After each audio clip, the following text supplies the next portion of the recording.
Hola clase, vamos a repasar el vocabulario para unidad 5, lección 1. Describe tu casa.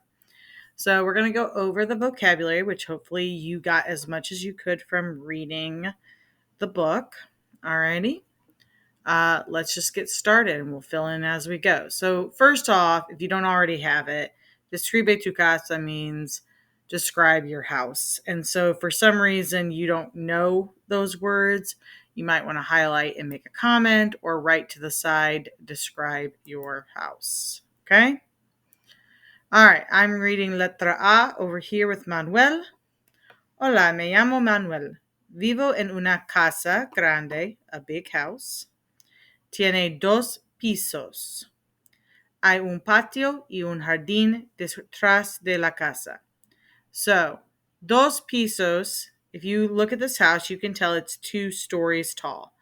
When we use the word piso, we will be using it as floor, as in story of a house.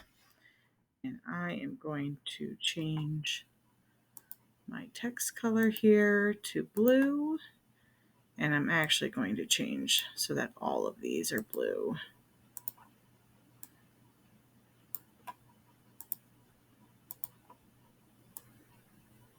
So we just don't run into this problem anymore.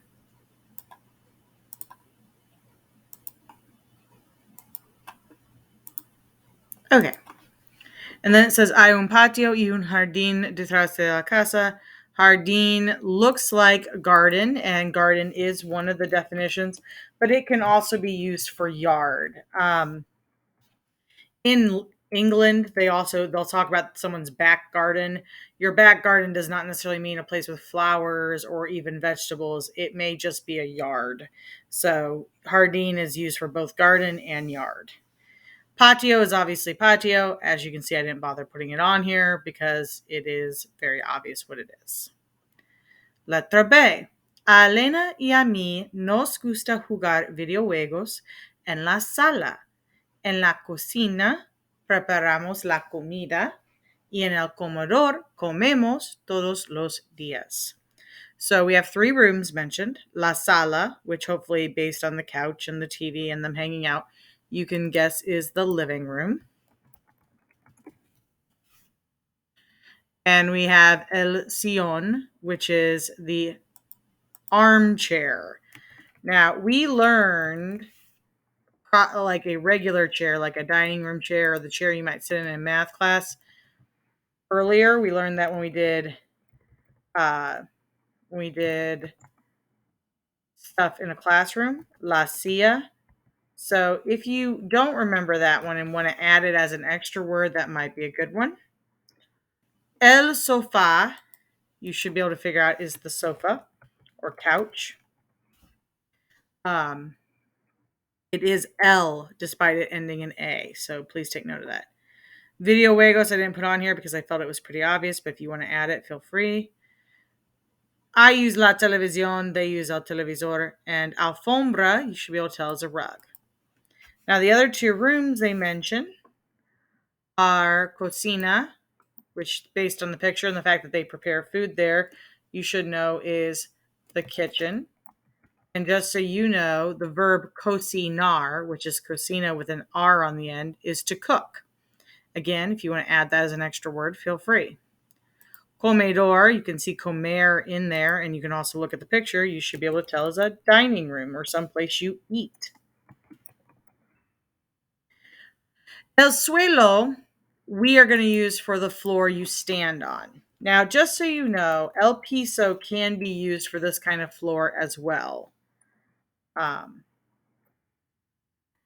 But for the sake of our class, we're going to use piso when we're talking about stories of a house, and we're going to use suelo when we're talking about the floor underneath you, just to keep things less confusing. Continuing on. Letra C. Cuando subimos la escalera, llegamos a mi cuarto. Allí me gusta estudiar, escuchar mis discos compactos y descansar. So you should have escaleras. I say escaleras. They said la escalera. I always say escaleras, which are stairs or steps. Subir is to go up. I did not put it on here, but it is one you could add as your extra word. And he's going to, they said, el cuarto. Cuarto to me is a general word for room, hence why this whole section is called cuartos. I prefer the word dormitorio if you're talking about a bedroom. Okay. Um, they talked about discos compactos, which are CDs. I believe those are kind of on the way out, so I didn't put it on here. But we do have in his room an espejo, which is the mirror. We also have la cómoda, which is a dresser. Continuing. En mi cuarto, or dormitorio, tengo un disco, toca discos compactos, which would be a CD player, un radio, a radio, y otras cosas. Cosas, the generic word for thing. So it is a useful word when you don't know what something's called. It's like una cosa grande or una cosa negro or whatever. If you notice in the picture, we also have cortinas, which are curtains. Again, I didn't put it on here, but you're welcome to add it. Lampara, which is a lamp. Again, I felt lamp was pretty obvious, so I didn't add it, but you can add it if you want. Cama, which is a bed.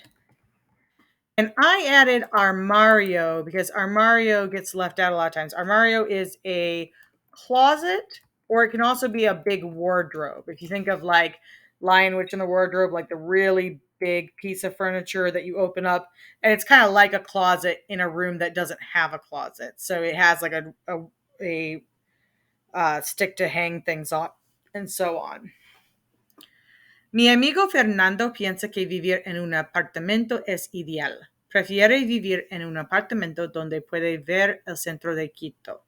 So he lives in an apartment. Apartamento is apartment. They are showing you that another way to say floors of a house is planta. We're not going to use that. We're going to use piso. And they show primer for primer piso.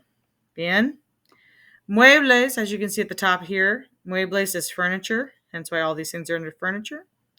I've got just a couple extras. Baño, you should already know, is bathroom, but it seemed appropriate to say it again.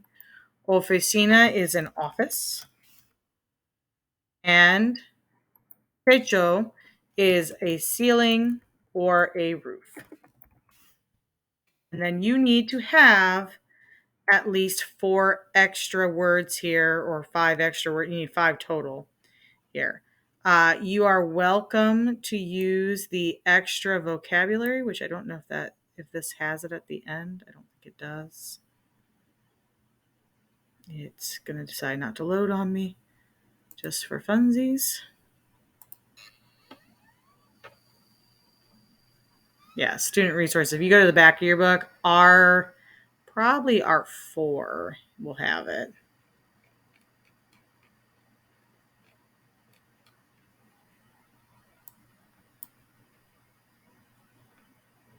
Yeah. So R4. Nope. Sorry. R6. R6 has some additional words here like garage, wall, etc. that you're welcome to add, or you can look up words and just check them with me to make sure you got the right ones. Alrighty. If you have any questions, por favor me preguntas. Otherwise, buena suerte. Adios.